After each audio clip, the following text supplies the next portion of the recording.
bora pamoja na makardinali wageni waliopo leo, wahashamu, baba maaskofu na maaskofu wakuu na maaskofu wageni waliopo leo, mhashamu Askofu Angelo Akatino, balozi wa Baba Mtakatifu, waheshimiwa sana mapadre, watawa na mashemasi, viongozi wa madhehebu mbalimbali ya dini mlioko hapa, viongozi wetu wastaafu. Nipende kutambua uwepo wa Waziri Mkuu na Makamu wa Rais mstaafu Joseph Sinde Warioba, Mheshimiwa Dr. Philip Mpango, Makamu wa Rais mstaafu, Peter Kayanza Pinda, Waziri Mkuu mstaafu, Kassim Majaliwa, Waziri Mkuu mstaafu, na Mheshimiwa Spika mstaafu Anna Semambe Makinda. Tumsifu Yesu Kristo. Mheshimiwa Baba Askofu Ruwaichi, kwa niaba ya Rais Dr. Samia Suluhu Hassan, kwanza niseme tu Baba Askofu, nimezingatia maelekezo ya kusema kwa ufupi, isipokuwa kwa sababu naongea kwa niaba ya Rais wa Jamhuri ya Muungano, yale aliyoelekeza Rais isipunguze hata moja, ili nisiwe mtovu wa nidhamu. Lakini yale nitakayoongeza mimi, yale nitayapunguza kidogo, na mkiona nimezidisha, lawama zote apewe Baba Askofu Joseph Mlola ambaye alinipokea seminari.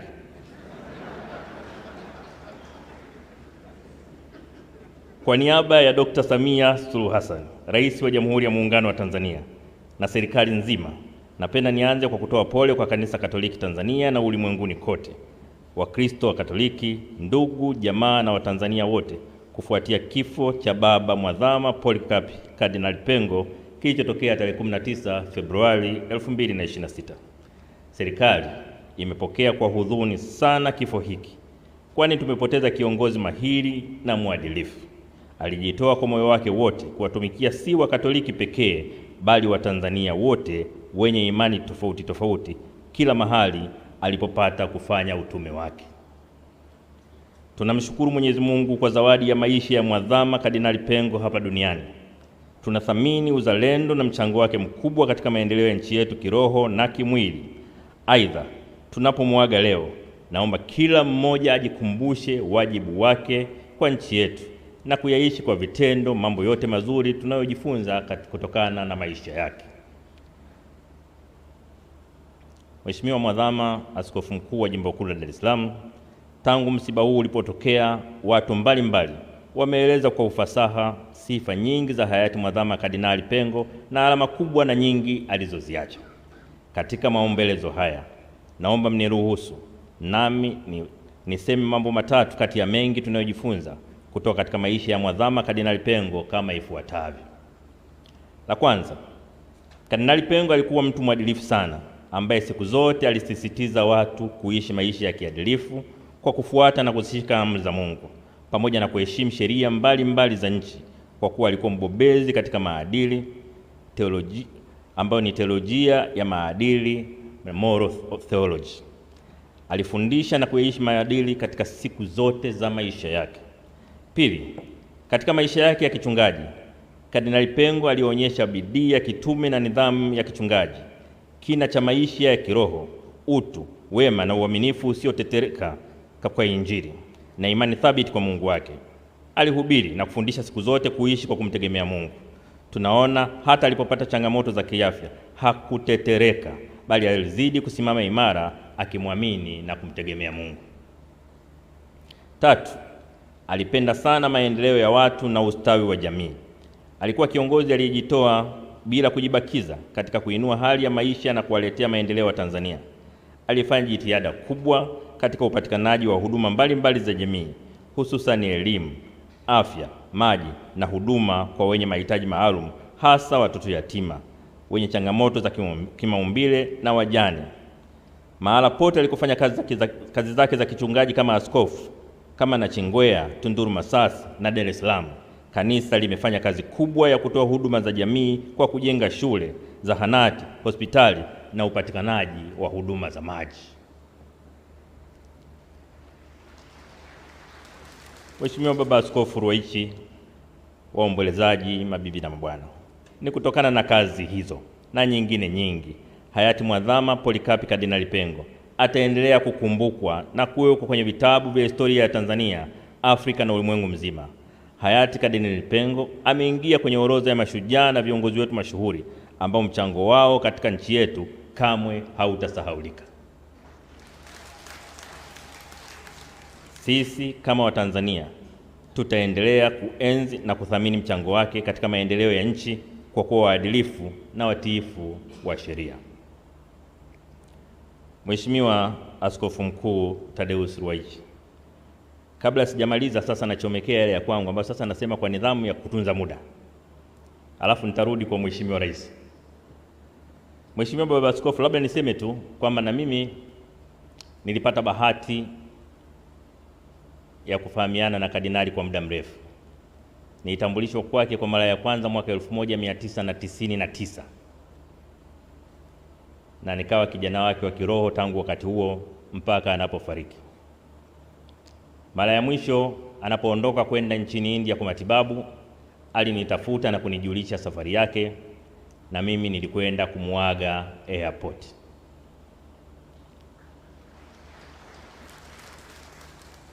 Usingeweza kufikiri ni mtu mwenye maumivu, ni mtu mgonjwa sana. Alisimama, alitembea na mimi zaidi ya hatua 20 akinionyesha ambavyo bado ana dhamira ya kuendelea kuishi. Lakini Mungu peke yake alikuwa anajua tarehe yake ya kuondoka ilikuwa lini. Mheshimiwa Baba Askofu Ruwa'ichi, tarehe 12 mpaka 15, Mheshimiwa Rais wa Jamhuri ya Muungano wa Tanzania Dr. Samia Suluhu Hassan alikuwa na safari ya kikazi nchini Ethiopia. Na kwa utaratibu wa katiba ya nchi yetu, alinikabidhi mamlaka ya rais wa nchi yetu. Akiwa angani ndio nilipoletewa simu ya kujulishwa hali ya Mhashamu Polycarp Pengo imebadilika, lakini pia amesisitiza kwamba chochote kinachoweza kutokea kwake atafarijika kikitokea akiwa ndani ya ardhi ya Tanzania.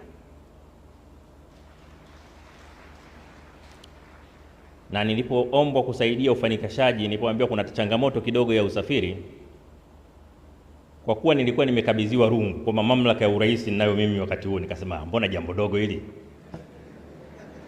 Mbona jambo dogo? Kawasiliana wenzangu, sijui waziri mkuu nani. Sasa baadaye nilijua ni habari tu ya kubadilisha tiketi na nini haraka kupata tarehe. Sasa ukipewa mamlaka, wakati unakabidhiwa madaraka ya urais au mamlaka ya urais, kuna mambo unaweza kufanya, kuna mengine huwezi kufanya. Ilipokuja taarifa kwamba kwa hali yake namna ya kumrudisha nyumbani kwa muda anaotaka yeye kuwahi, lazima kukodi ndege ya ambulance. Sasa hapo kwenye ndege ya ambulance, hayo madaraka ya urais yakataka kunitokea puani. Hapo washauri wakasema ikifika hapo sasa, hapo lazima rais afanye maamuzi. Basi nikamwandikia rais wetu ujumbe mrefu kumweleza mchango wa miaka 35 wa Kardinali Pengo. Alifanya hivi. Mwisho rais akasema makamu, mbona unazunguka sana, sema shida ni nini? Nikamwambia shida ambulance. Rais Samia akasema nimeridhia, fanyeni mchakato, ifanyike haraka sana.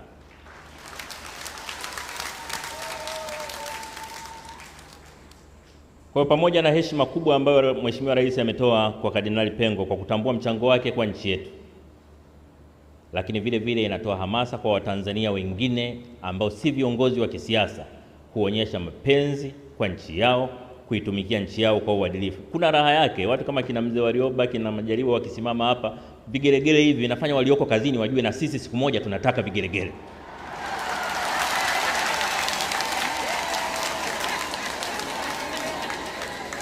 Lakini pia kujua kwamba nchi hii kila mtu ana nafasi na wajibu wa kuitumikia. Katika utumishi wa nchi yetu tusitegeane. Kila mtu atumikie nchi yake kwa nguvu zake zote. Nimekuwa nikiyasema haya mara nyingi. Mimi hata mambo ya kugombana kivyama mimi siyapendi sana, ujinga tu. Nchi yenu moja, nchi yenu wote, mnagombana nini? Mtakuwa mashahidi. Hata nilipokuwa katibu mkuu wa chama, nikisikia mwana CCM ameongea maneno ya hovyo zidi ya upinzani, nilikuwa nakemea mara moja, kwa sababu ni ujinga tu. Kwa sababu vyama vya siasa navyo vimeundwa kwa mujibu wa katiba ya nchi. Mtu anapojiunga na chama kingine, maana yake naye anataka kutumikia nchi yake kwa njia nyingine, lakini utumishi ni utumishi.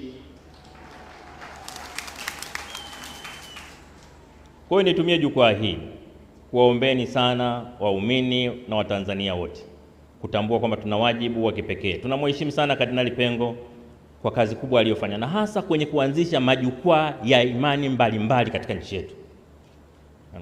Leo tuna vyama vya imani. Leo tuna vyama ambavyo vinahusisha dini mbalimbali, Wakristo, Waislamu, Buddha, kuongelea amani tu katika mikoa yote, katika wilaya zote nchini. Lakini walioshiriki kuasisi jambo hili ni pamoja na Kardinali Pengo. Na alisema bila aibu kwamba Wakatoliki hawawezi peke yao kufanya nchi ikawa salama. Isikilizeni hotuba aliyoongelea kuhusu Mwalimu Nyerere. Amesema maneno mazito sana, maneno ambayo yataishi miaka 100 kutoka leo. Kwa hiyo tunapomwenzi Kardinali Pengo, tunapoenzi utumishi wake, kila mtu moyoni mwake ajisikie ana wajibu na nchi yetu.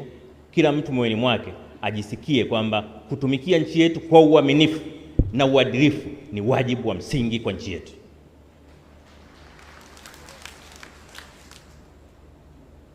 Mababa Askofu, niombe kuwahakikishia sisi kwa nafasi yetu tutaendelea kujitahidi. Kazi ya kutumikia nchi sio rahisi sana, ni ngumu, ina vishawishi, ina vitisho, lakini ndio maana maaskofu, mapadri, mashehe wapo, ili watumishi wengine katika maeneo mengine mizigo inapoelemea, maaskofu, mashehe, mapadri wote waweke mikononi mwa Mungu. Kwa hiyo tunaomba msituache katika maombi yenu. Msituache katika maombi yenu. Tutaanguka mara nyingi, tuombeeni tuamke. Hayati Mwazama Kardinali Pengo amevipiga vita vilivyo vizuri. Mwendo ameumaliza na imani ameilinda. Matendo 4:7. Hivyo ni waombe wa Katoliki na Watanzania wote tukubali kwamba kiongozi wetu na baba yetu Mwazama Kardinali Pengo amerudi kwa muumba wake, na hivyo ndiyo njia ya kila mwanadamu. Tuiombee roho yake ili ipate pumziko la amani mbinguni. Raha ya milele umpe, e Bwana. Asanteni sana.